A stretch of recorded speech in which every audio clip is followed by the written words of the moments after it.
श्री ऋणमोचन महागणपति स्तोत्रम विनियोगः। ओम अस्य श्री ऋणमोचन महागणपति स्तोत्र मंत्रस्य भगवान शुक्राचार्य ऋषिः ऋणमोचन गणपति देवता मम ऋणमोचनार्थ जपे विनियोगः। स्तोत्रम् ओम स्मरामि देवदेवेश वक्रतुण्डं महाबलं षडक्षरं कृपासिन्धुं नमामि ऋणमुक्तये महागणपतिं देवं महासत्त्वं महाबलं महाविघ्नहरं सौम्यं नमामि ऋणमुक्तये एकाक्षरम् एकदन्तम् एकब्रह्म सनातनम् एकमेवाद्वितीयं च नमामि ऋणमुक्तये शुक्लांबरं शुक्लवर्णं शुक्लगन्धानुलेपनं सर्वशुक्लमयं देवं नमामि ऋणमुक्तये रक्तांबरं रक्तवर्णं रक्तगन्धानुलेपनं रक्तपुष्पे पूज्यमानं नमामि ऋणमुक्तये कृष्णांबरं कृष्णवर्णं कृष्णगन्धानुलेपनं कृष्णपुष्पे पूज्यमानं नमामि ऋणमुक्तये पीतांबरं पीतवर्णं पीतगन्धानुलेपनं पीतपुष्पे पूज्यमानं नमामि ऋणमुक्तये नीलांबरं नीलवर्णं नीलगन्धानुलेपनं नीलपुष्पे पूज्यमानं नमामि ऋणमुक्तये धूम्रांबरं धूम्रवर्णं धूम्रगन्धानुलेपनं धूम्रपुष्पे पूज्यमानं नमामि ऋणमुक्तये सर्वांबरं सर्ववर्णं सर्वगन्धानुलेपनं सर्वपुष्पे पूज्यमानं नमामि ऋणमुक्तये भद्रजातं च रूपं च पाशांकुशधरं शुभं सर्वविघ्नहरं देवं नमामि ऋणमुक्तये यः पठेत् ऋणहरं स्तोत्रं प्रातः काले सुधी नरः षण्मासाभ्यन्तरे चैव ऋणच्छेदो भविष्यति। जाबालिरुवाच गुरुन् वद्महाभाग वेदव्यास जगद्गुरु गुरुणां तारतम्यं च कस्मात् किं फलमुच्यते। व्यास उवाच माता पिता गुरु श्रेयान् ज्येष्ठभ्राता पितामहः श्वशुरो मातुलश्चैव तथा मातामहः स्मृतः पिन्तु ज्येष्ठः कनिष्ठश्च भ्राता ज्येष्ठा निजस्वसा पितुः स्वसा जनन्याश्च स्वसा गुरुजना स्मृतः पत्न्यः पितामहादीनां तथैव गुरुवः स्मृतः एतुषु हि पिता श्रेयान् गुरुरेव महागुरुः पिता धर्मः पिता स्वर्गः पिता हि परमं तपः पितरि प्रीतिमापन्ने प्रीयन्ते सर्वदेवताः पित्रर्थे पुण्यकर्माणि कुर्यात् सर्वाणि सत्सुतः तेनाननुमतोऽप्येवं कुर्वन्नेवावसीदति यत्नातु पितरं यस्तु क्रियत्पुण्यं च कारयेत् स तप्तपुण्यफलं कोटि गुणमाप्नोत्यसंशयः। शृण्वक्षेः पितुस्तोत्रं विष्णवे ब्रह्मणोदितं नाभिपद्मोद्भवं येन तुष्टाव पितरं सतम्। श्रीरुचिकृतपितृस्तोत्रं रुचिरुवाच अर्चितानाममूर्तानां पितॄणां दिव्यतेजसां नमस्यामि सदा तेषां ध्यानिनां दिव्यचक्षुषाम् इन्द्रादीनां च नेतारो दक्षमारीचयोस्तथा सप्तर्षीणां तथान्येषां तां नमस्यामि कामदां मन्वादीनां मुनीन्द्राणां सूर्याचन्द्रमसोस्तथा ता नमस्याम्यहं सर्वान् पितॄनप्सु दधावपि नक्षत्राणां ग्रहाणां च वायज्ञोर्नभसस्तथा द्यावा पृथिव्योस्ततथा ता नमस्यामि कृताञ्जलि देवर्षीणां जनिन्त्रिश्च सर्वलोकनमस्कृताम् अच्छयस्य सदा दात्रीं नमस्याहं कृताञ्जलिः प्रजापते कश्यपाय सोमाय वरुणाय च योगेश्वरेभ्यश्च सदा नमस्यामि कृताञ्जलिः नमो गणेभ्यः सप्तभ्यस्तथा लोकेषु सप्तसु स्वयंभुवे नमस्यामि ब्रह्मणे योगचक्षुषे सोमाधारान् पितृगणान् योगमूर्तिधरास्तथा नमस्यामि सदा सोमं पितरं जागतामहम् अग्निरूपांस्तथैवान्यान् नमस्यामि प्रीतानहम् अग्निसोममयं विश्वं यत् एतदशेषतः ये तु तेजसि ये चैते सोमसूर्याग्निमूर्तयः जगत्स्वरूपिणश्चैव तथा ब्रह्मस्वरूपिणः तेभ्योऽखिलेभ्यो योगिभ्यः पितृभ्यः यतमानसः नमो नमो नमस्ते मे प्रसीदन्तु स्वधाभुजः। श्रीब्रह्माकृतं पितृस्तोत्रम्।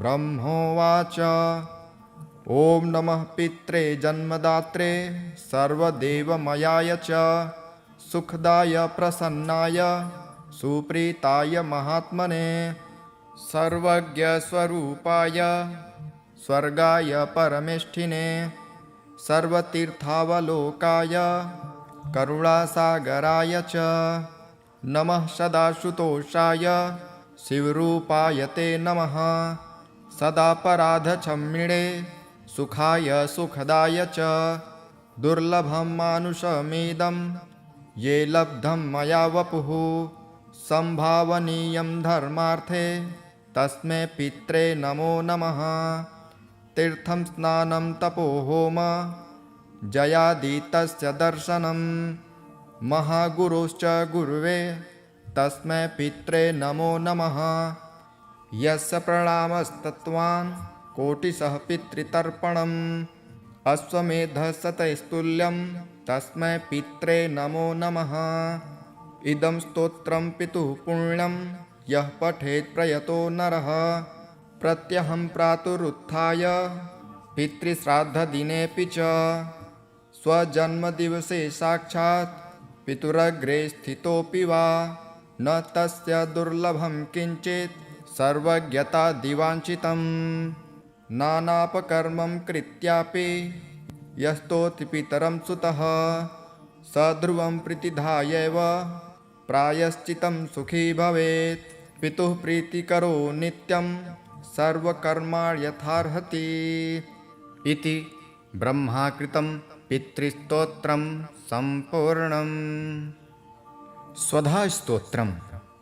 ब्रह्मोवाच स्वधोच्चारणमात्रेण तीर्थस्नाये भवेन्नरः मुच्यते सर्वपापेभ्यो वाजपेयफलं लभेत् स्वधा स्वधा स्वधेत्येवं यदि वारत्रयं स्मरेत् श्राद्धस्य फलमाप्नोति कालस्य तर्पणस्य च श्राद्धकाले स्वधास्तोत्रं यः शृणोति समाहितः लभेच्छाद्धशतानां च पुण्यमेव न संशयः स्वधा स्वधा स्वधेत्वेवं त्रिसन्ध्यं यः पठेन्नरः प्रियां विनीतां स लभेत् स्वाध्वीं पुत्रं गुणान्वितं पितॄणां प्राणतुल्यां त्वं द्विजजीवनरूपिणी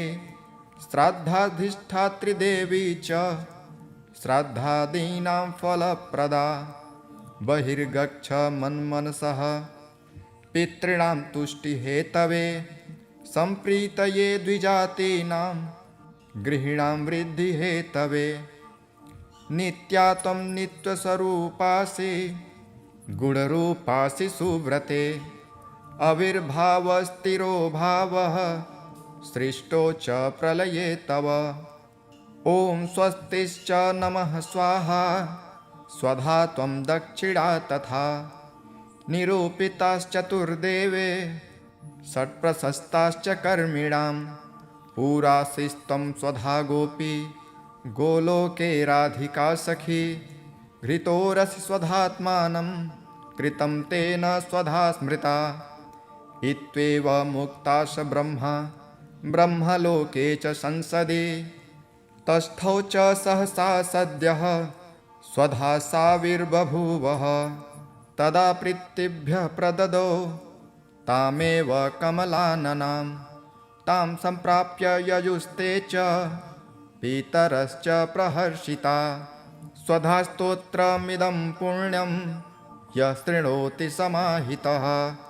सः स्नातः सर्वतीर्थेषु वेदपाठफलं लभेत्। इति ब्रह्मवैवर्तमहापुराणे प्रकृतिखण्डे ब्रह्माकृतं स्वधास्तोत्रं सम्पूर्णम्। श्रीभगवानुवाच मय्यासक्तमनः पार्थ योगं युज्यन्मदाश्रयः। असंशयसमग्रं मा यथा याज्ञसिति शृणु। ज्ञानं तेऽहं सविज्ञानमिदं वच्छाम्यशेषतः। यज्ञात्वा नेह भूयो न्यज्ञ ज्ञातव्यमवशिष्यते। मनुष्याणां सहस्रेषु कच्चिद्यत्तति सिद्धये। यततामपि सिद्धानां कञ्चिन्मा वेत्ति तत्त्वतः। भूमिरापो नलो वायुः खङ्मनो बुद्धिरेव च। अहङ्कार इति यं मे भिन्ना प्राकृतिरष्टधा। अपरेयमितस्तज्ज्ञा प्रकृतिं वृद्धि मे परां। जीवभूतां महाबाहो ययेदं धार्यते जगत्। एतद्योनीनि भूतानि सर्वाणीत्युपधारय। अहङ्कृत्सन्न्यस्य जगतः प्रभव प्रलयस्तथा। मत्तः परतरं नान्यत् किञ्चिदस्ति धनञ्जयः। मयि सर्वमिदं प्रोक्तं सूत्रे मणिगणा इव। रसोऽहमप्सु कौन्तेय प्रभास्मि शशिसूर्ययोः। प्रणवः सर्ववेदेषु शब्दः खे पौरुषं ऋषि। पुण्यो गन्धः पृथिव्यां च तेजस्यास्मि विभावसौ। जीवनं सर्वभूतेषु तपश्चास्मि तपस्विषु। बीजं मा सर्वभूतानां वृद्धि पार्थ सनातनं। बुद्धिर्बुद्धिमतामस्मि तेजस्तेजस्विनामहम्। बलं बलवतां चाहं कामरागविवर्जितं। धर्माविरुद्धो भूतेषु कामोऽस्मि भरतर्षभ। ये चैव शक्तिका भावा राजसास्तामसाश्च ये। मत एवेति तान् विद्धि न त्वहं तेषु ते मये। त्रिभिर्गुणमये भार्वै रैभिः सर्वमिदं जगत्। मोहितं नाभिजातानि मामेभ्यः परमव्ययम्। दैवीहोषा गुणमये मम माया दुरत्यया। मामेव ये प्रपद्यन्ते मायामेतां तरन्ति ते। न मां दुष्कृतिनो मूढाः प्रपद्यन्ते नराधमः। मायया पृहतज्ञाना आसुरं भावमाश्रिताः। चतुर्विधा भजन्ते मां जानः सुकृतिनोऽर्जुनः। आर्तो जिज्ञासुरर्थार्थी ज्ञानी च भरतर्षभ। तेषां ज्ञानी नित्ययुक्त एकभक्तिर्विशिष्यते। प्रियो हि ज्ञानिनोत्यर्थः महं स च मम प्रियः। उदारा सर्व एवैते ज्ञानी त्वात्मैव मे मतम्। अस्थितः स हि युक्तात्मा मामेवानुत्तमागतिम्। बहूनां जन्मनामन्ते ज्ञानवान् मा प्रपद्यते। वासुदेवः सर्वमिति स महात्मा सुदुर्लभः। कामस्तैस्तैर्हृतज्ञानः प्रपद्यन्तेऽन्यदेवतः। तं तं नियमास्थाय प्रकृत्या नियतः स्वया। यो यो यां यां तनुं भक्तः श्रद्धयार्चितुमिच्छति तस्य तस्याचलां श्राद्धां तामेव विदधात्मयः। स तया श्रद्धया युक्तस्तस्याराधनमीहते। लभते च ततः कामान् मयैव विहितान् हितान्। अन्तवत्तु फलं तेषां तब्धवत्यल्पमेधसां। देवान् देवयजो यान्ति मद्भक्त्या यान्ति मामपि। अव्यक्तं व्यक्तिमापन्नं मन्यन्ते मामबुद्धयः। परं भावमजानन्तो ममाव्यक्तमनन्तमम्। नाहं प्रकाशः सर्वस्य योगमायासमावृतः। मूढोऽयं नाभिजातानि लोको मामजमव्ययम्। देवाहं समतीतानि वर्तमानानि चार्जुन।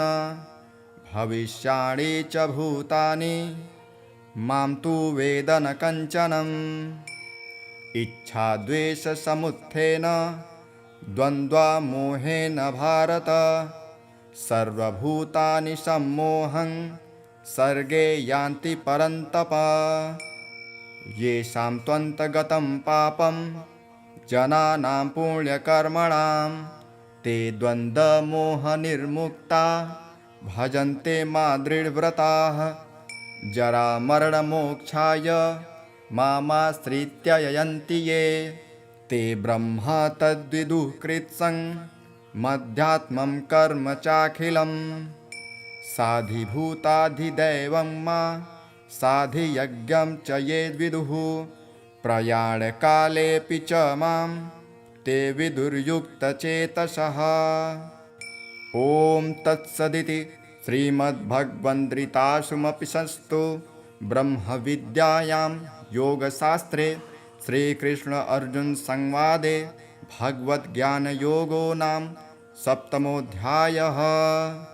ॐ हरिः। श्रीऋणमोचन महागणपतिस्तोत्रम् विनियोगः। ॐ अस्य श्रीऋणमोचन महागणपतिस्तोत्र मंत्रस्य भगवान् शुक्राचार्य ऋषिः ऋणमोचन गणपतिः देवता मम ऋणमोचनार्थ जपे विनियोगः। स्तोत्रम्। ॐ स्मरामि देवदेवेश वक्रतुण्डं महाबलं षडक्षरं कृपासिन्धुं नमामि ऋणमुक्तये। महागणपतिं देवं महासत्त्वं महाबलं महाविघ्नहरं सौम्यं नमामि ऋणमुक्तये। एकाक्षरम् एकदन्तम् एकब्रह्म सनातनम् एकमेवाद्वितीयं च नमामि ऋणमुक्तये। शुक्लाम्बरं शुक्लवर्णं शुक्लगन्धानुलेपनं सर्वशुक्लमयं देवं नमामि ऋणमुक्तये। रक्ताम्बरं रक्तवर्णं रक्तगन्धानुलेपनं रक्तपुष्पे पूज्यमानं नमामि ऋणमुक्तये। कृष्णाम्बरं कृष्णवर्णं कृष्णगन्धानुलेपनं कृष्णपुष्पे पूज्यमानं नमामि ऋणमुक्तये। पीताम्बरं पीतवर्णं पीतगन्धानुलेपनं पीतपुष्पे पूज्यमानं नमामि ऋणमुक्तये। नीलाम्बरं नीलवर्णं नीलगन्धानुलेपनं नीलपुष्पे पूज्यमानं नमामि ऋणमुक्तये धूम्राम्बरं धूम्रवर्णं धूम्रगन्धानुलेपनं धूम्रपुष्पे पूज्यमानं नमामि ऋणमुक्तये सर्वाम्बरं सर्ववर्णं सर्वगन्धानुलेपनं सर्वपुष्पे पूज्यमानं नमामि ऋणमुक्तये भद्रजातं च रूपं च पाशाङ्कुशधरं शुभं सर्वविघ्नहरं देवं नमामि ऋणमुक्तये यः पठेत् ऋणहरं स्तोत्रं प्रातःकाले सुधीनरः षण्मासाभ्यन्तरे चैव ऋणच्छेदो भविष्यति। जाबालिरुवाच गुरून् वद्महाभाग वेदव्यास जगद्गुरु गुरुणां तारतम्यं च कस्मात् किं फलमुच्यते।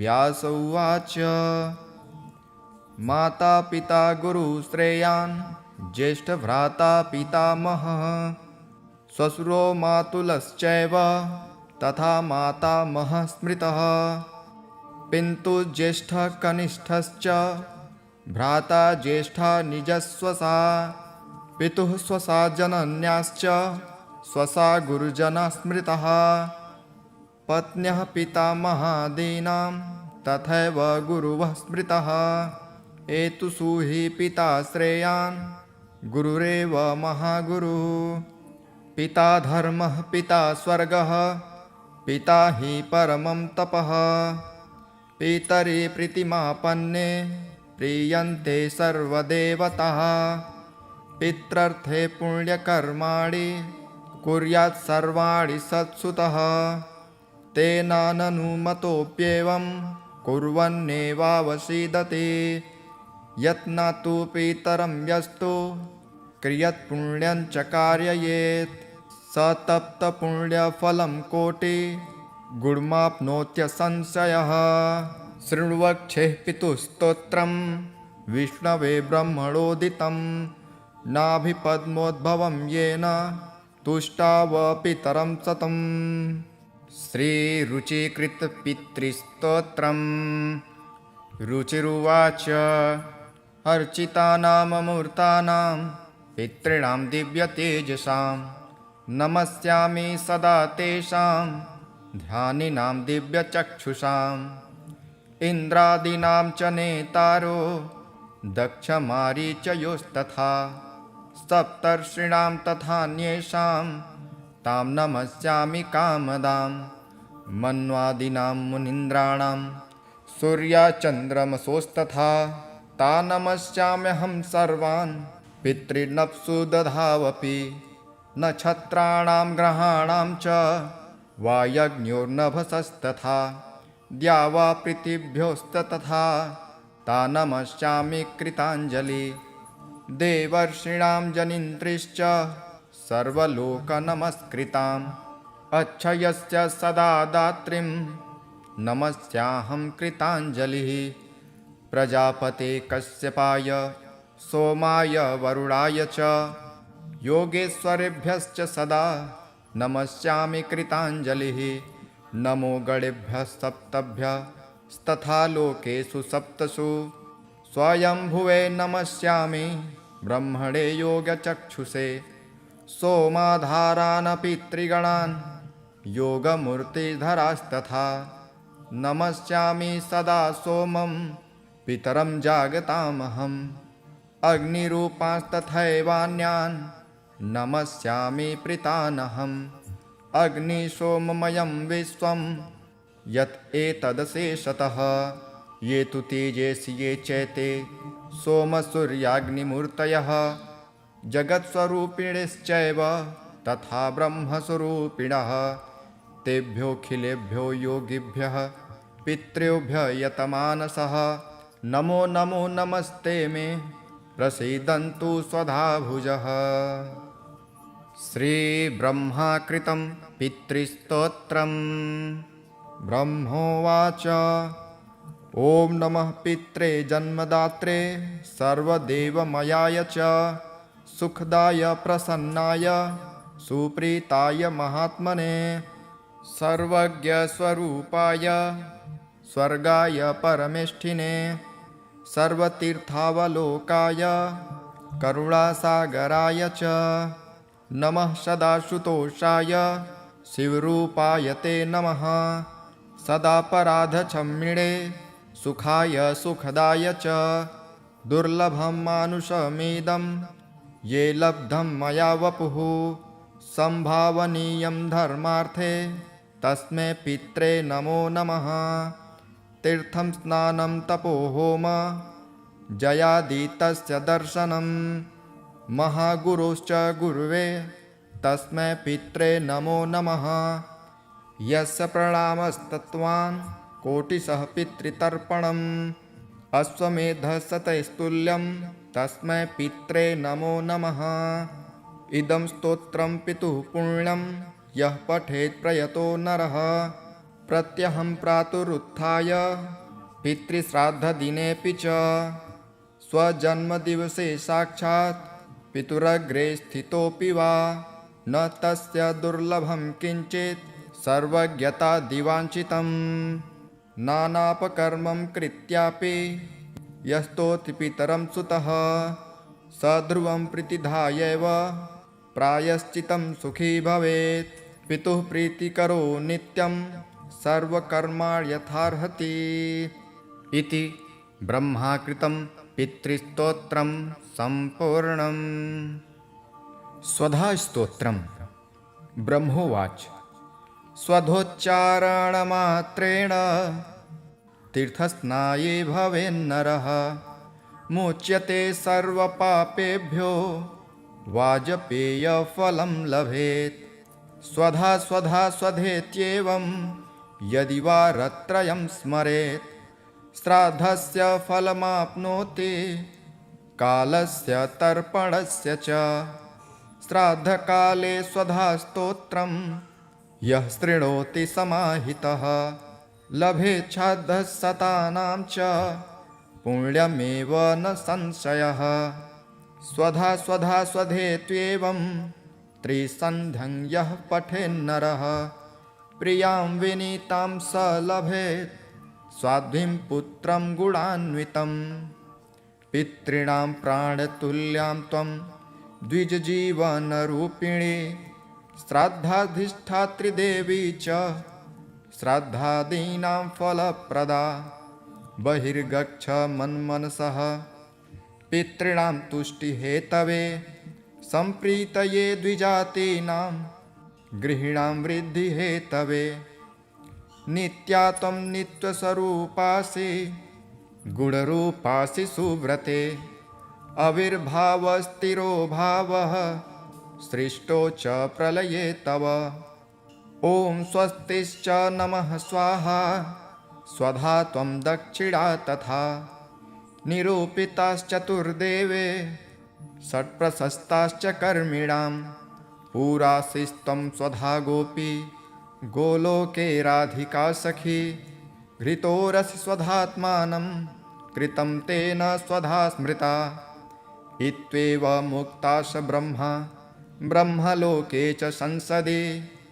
तस्थौ च सहसा सद्यः स्वधा साविर्बभूवः तदा प्रीतिभ्यः प्रददौ तामेव कमलाननां तां सम्प्राप्य ययुस्ते च पितरश्च प्रहर्षिता स्वधा स्तोत्रमिदं पुण्यं यः शृणोति समाहितः सः स्नातः सर्वतीर्थेषु वेदपाठफलं लभेत् इति ब्रह्मवैवर्तमहापुराणे प्रकृतिखण्डे ब्रह्माकृतं स्वधास्तोत्रं सम्पूर्णम्।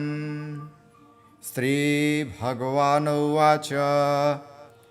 मय्यासक्तमनः पार्थ योगं युज्यन्मदाश्रयः असंशयसमग्रं मा यथा याज्ञसिति शृणु ज्ञानं तेऽहं सविज्ञानमिदं वच्छाम्यशेषतः यज्ञात्वा नेह भूयो न ज्ञातव्यमवशिष्यते मनुष्याणां सहस्रेषु कच्चिद्यत्तति सिद्धये यततामपि सिद्धानां कञ्चिन्मा वेत्ति तत्त्वतः। भूमिरापो नलो वायुः खङ्मनो बुद्धिरेव च अहङ्कार इति यं मे भिन्ना प्राकृतिरष्टधा। अपरेयमितस्तज्ञा प्रकृतिं वृद्धि मे परां जीवभूतां महाबाहो ययेदं धार्यते जगत्। एतद्योनीनि भूतानि सर्वाणीत्युपधारय अहङ्कृत्सन्न्यस्य जगतः प्रभव प्रलयस्तथा। मत्तः परतरं नान्यत् किञ्चिदस्ति धनञ्जयः मयि सर्वमिदं प्रोक्तं सूत्रे मणिगणा इव। रसोऽहमप्सु कौन्तेय प्रभास्मि शशिसूर्ययोः प्रणवः सर्ववेदेषु शब्दः खे पौरुषं ऋषि।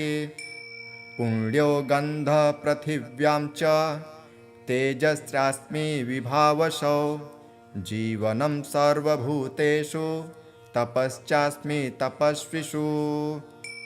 बीजं मा सर्वभूतानां वृद्धि पार्थ सनातनं बुद्धिर्बुद्धिमतामस्मि तेजस्तेजस्विनामहम्। बलं बलवतां चाहं कामरागविवर्जितं धर्माविरुद्धो भूतेषु कामोऽस्मि भरतर्षभ।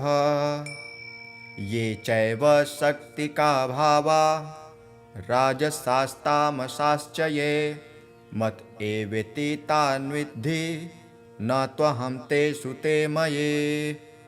त्रिभिर्गुणमये भार्वै रैभिः सर्वमिदं जगत् मोहितं नाभिजातानि मामेभ्यः परमव्ययम्।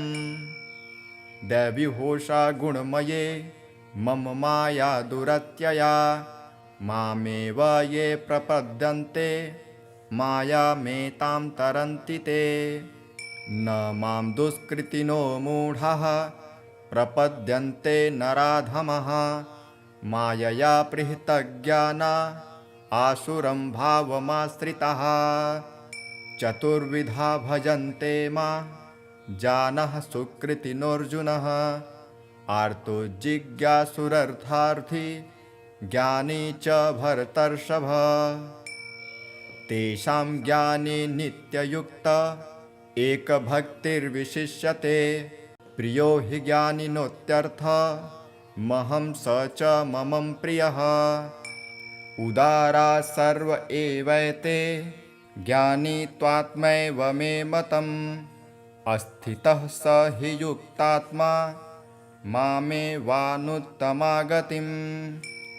बहूनां जन्मनामन्ते ज्ञानवान् मा प्रपद्यते वासुदेवः सर्वमिति स महात्मा सुदुर्लभः।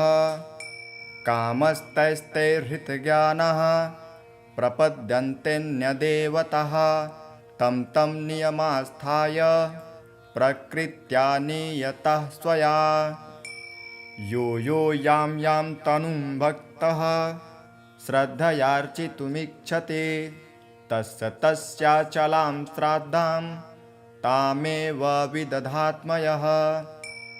स तया श्रद्धया युक्तस्तस्याराधनमीहते लभते च ततः कामान् मयैव विहितान् हितान्।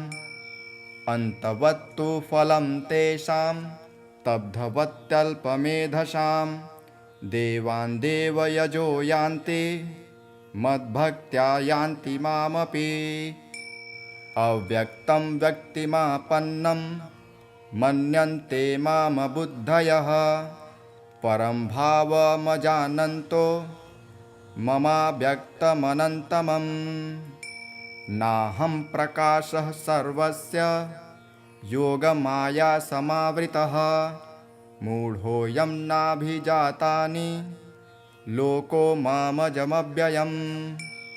देवाहं समतीतानि वर्तमानानि चार्जुन भविष्याणि च भूतानि मां तु वेद न कञ्चनम् इच्छाद्वेषसमुत्थेन द्वन्द्वमोहेन भारत सर्वभूतानि सम्मोहं सर्गे यान्ति परन्तप येषां त्वन्तगतं पापं जनानां पुण्यकर्मणां ते द्वन्द्वमोहनिर्मुक्ता भजन्ते मां जरामरणमोक्षाय मामाश्रित्य यन्ति ये ते ब्रह्म तद्विदुः कृत्स्नं मध्यात्मं कर्म चाखिलं साधिभूताधिदैवं मा साधियज्ञं च ये विदुः प्रयाणकालेऽपि च मां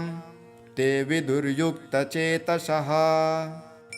ॐ तत्सदिति श्रीमद्भगवद्गीतासूपनिषत्सु ब्रह्मविद्यायां योगशास्त्रे श्रीकृष्ण अर्जुन संवादे भगवद्ज्ञानयोगो नाम सप्तमोऽध्यायः।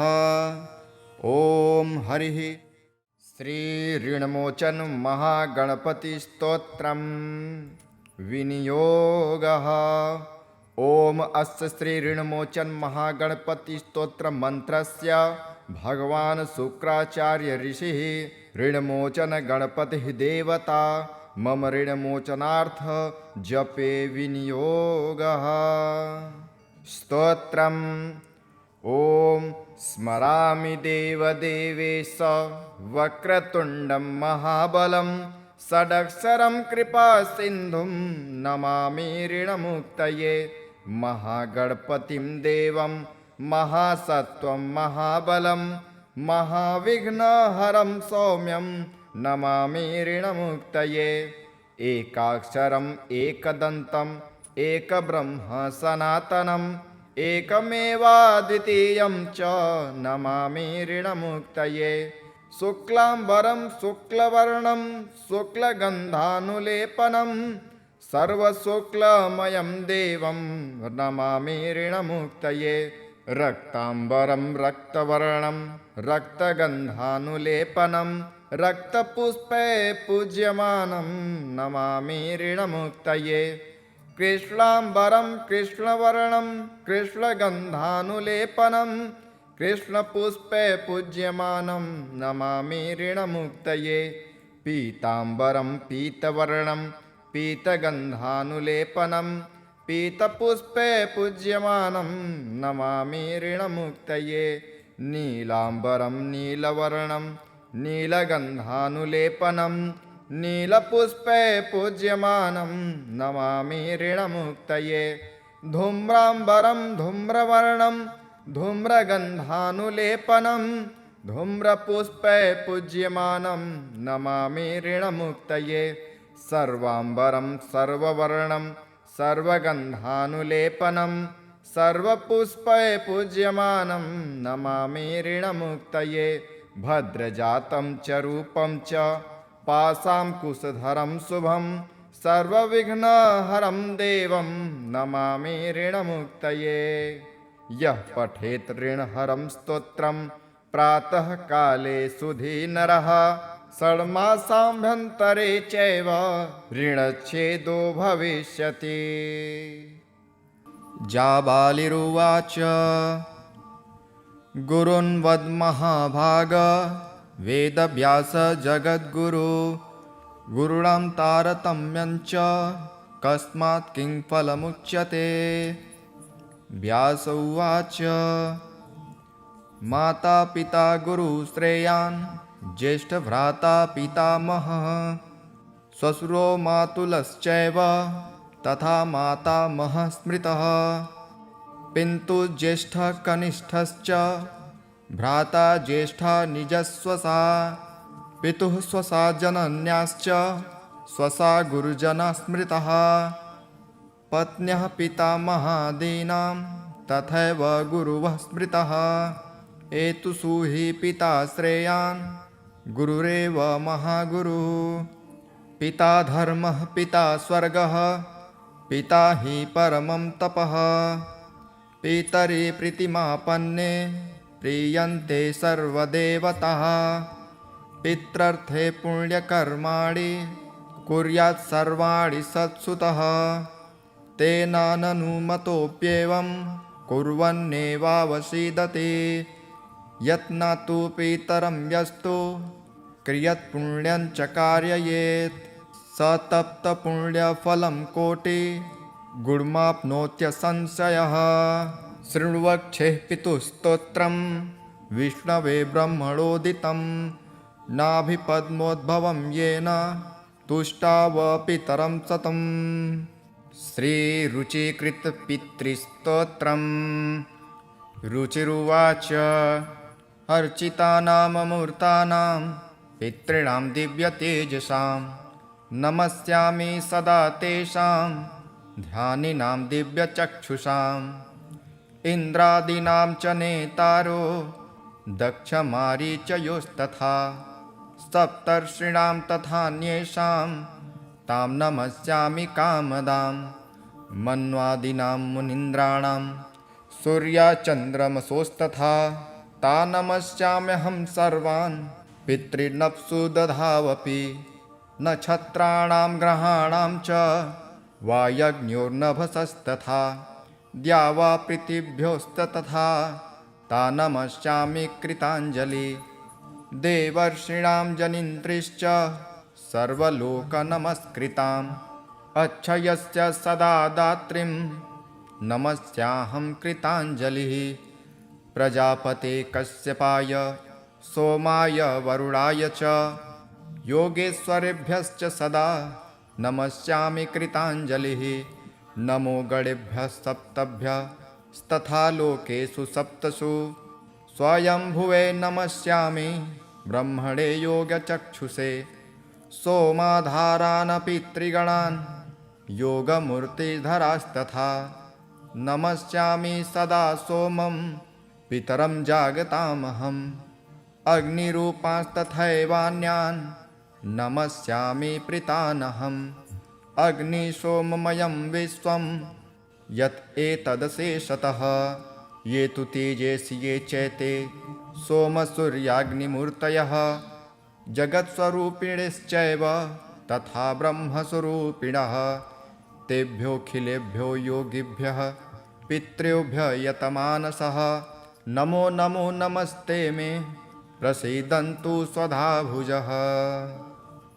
श्रीब्रह्माकृतं पितृस्तोत्रम् ब्रह्मोवाच ॐ नमः पित्रे जन्मदात्रे सर्वदेवमयाय च सुखदाय प्रसन्नाय सुप्रीताय महात्मने सर्वज्ञस्वरूपाय स्वर्गाय परमेष्ठिने सर्वतीर्थावलोकाय करुणासागराय च नमः सदाशुतोषाय शिवरूपाय ते नमः सदापराधक्षम्मिणे सुखाय सुखदाय च दुर्लभं मानुषमिदं ये लब्धं मया वपुः संभावनीयं धर्मार्थे तस्मै पित्रे नमो नमः तीर्थं स्नानं तपोहोम जयादितस्य दर्शनं महागुरोश्च गुरुवे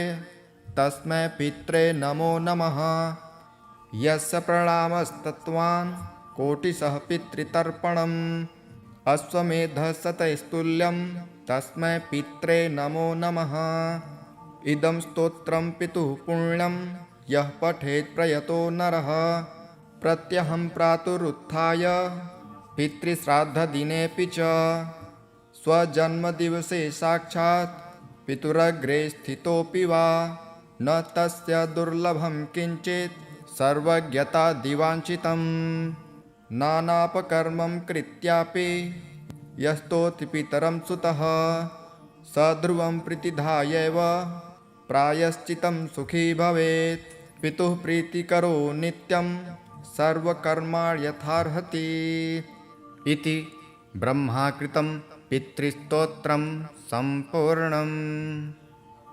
स्वधा स्तोत्रम् ब्रह्मोवाच स्वधोच्चारणमात्रेण तीर्थस्नाये भवेन्नरः मुच्यते सर्वपापेभ्यो वाजपेयफलं लभेत्। स्वधा स्वधा स्वधेत्येवं यदि वा रत्रयं स्मरेत् श्राद्धस्य फलमाप्नोति कालस्य तर्पणस्य च। श्राद्धकाले स्वधास्तोत्रं यः शृणोति समाहितः लभेत् श्राद्धशतानां च पुण्यमेव न संशयः। स्वधा स्वधा स्वधेत्येवं त्रिसन्ध्यं यः पठेन्नरः प्रियां विनीतां स लभेत् स्वाध्वीं पुत्रं गुणान्वितं।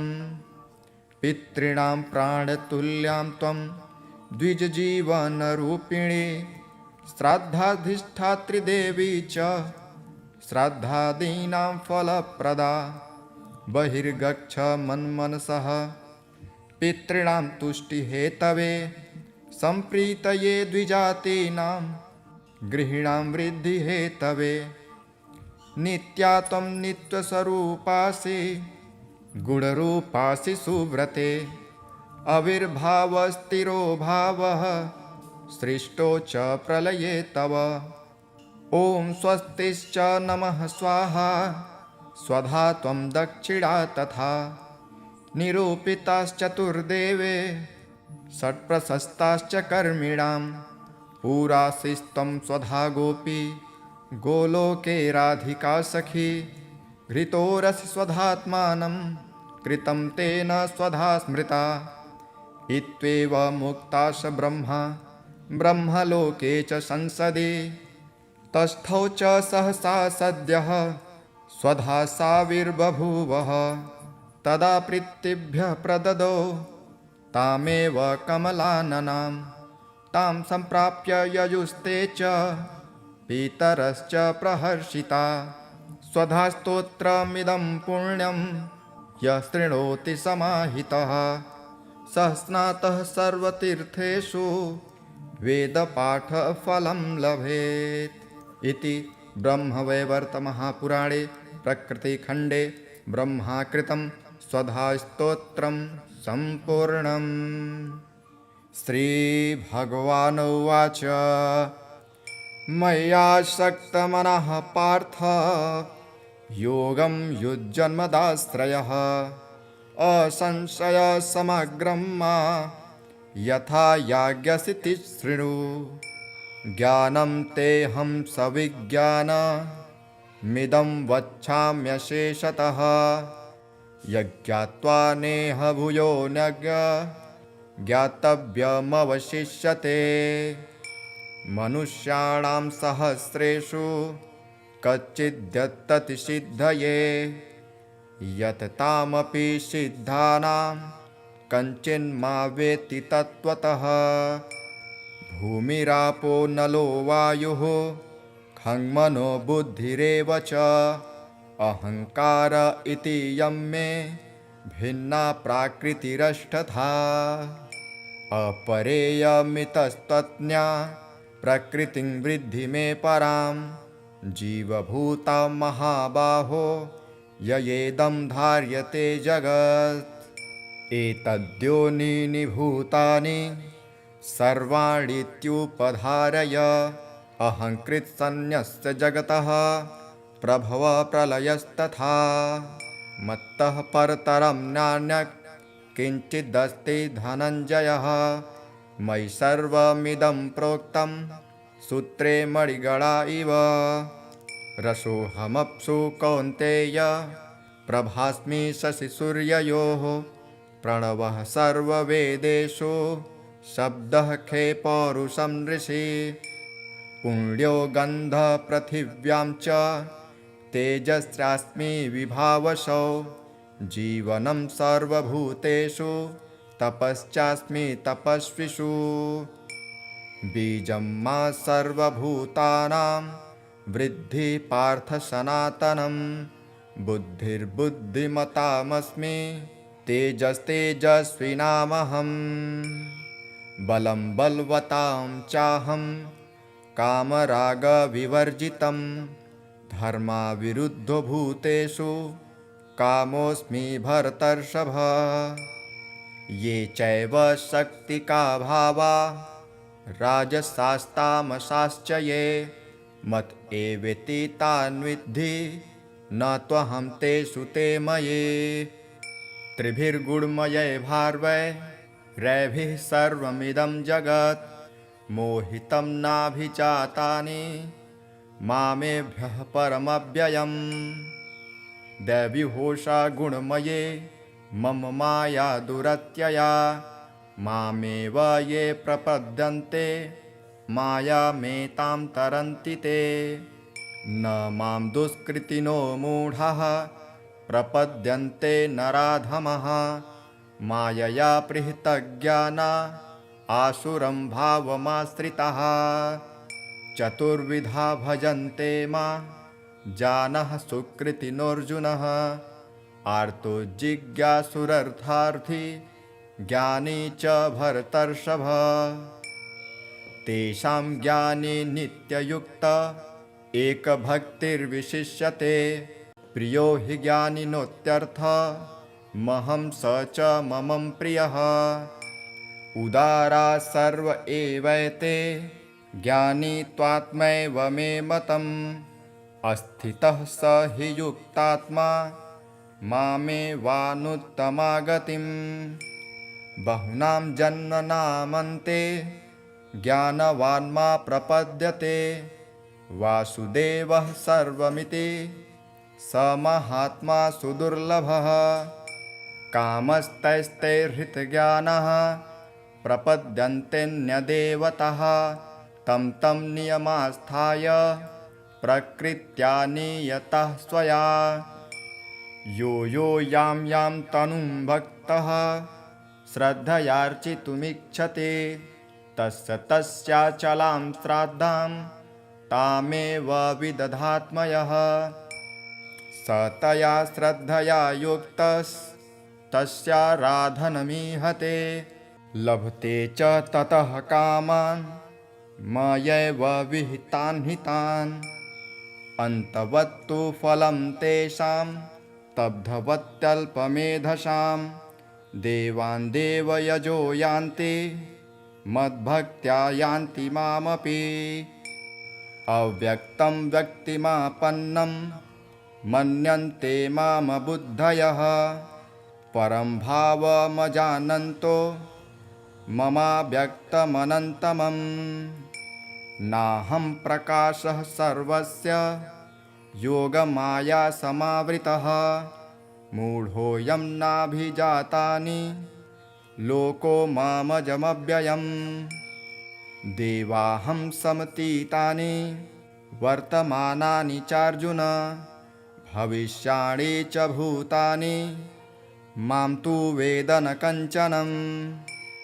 इच्छाद्वेषसमुत्थेन द्वन्द्वमोहेन भारत सर्वभूतानि सम्मोहं सर्गे यान्ति परन्तप। येषां त्वन्तगतं पापं जनानां पुण्यकर्मणां ते द्वन्द्वमोहनिर्मुक्ता भजन्ते मा दृढव्रताः। जरामरणमोक्षाय मामाश्रित्य यन्ति ये ते ब्रह्म तद्विदुः कृत्स्नं मध्यात्मं कर्म चाखिलम्। साधिभूताधिदैवं मा साधियज्ञं च ये विदुः प्रयाणकालेऽपि च मां ते विदुर्युक्तचेतसः। ॐ तत्सदिति श्रीमद्भगवद्गीतासूपनिषत्सु ब्रह्मविद्यायां योगशास्त्रे श्रीकृष्ण अर्जुन संवादे भगवद्ज्ञानयोगो नाम 7मोऽध्यायः। ॐ हरिः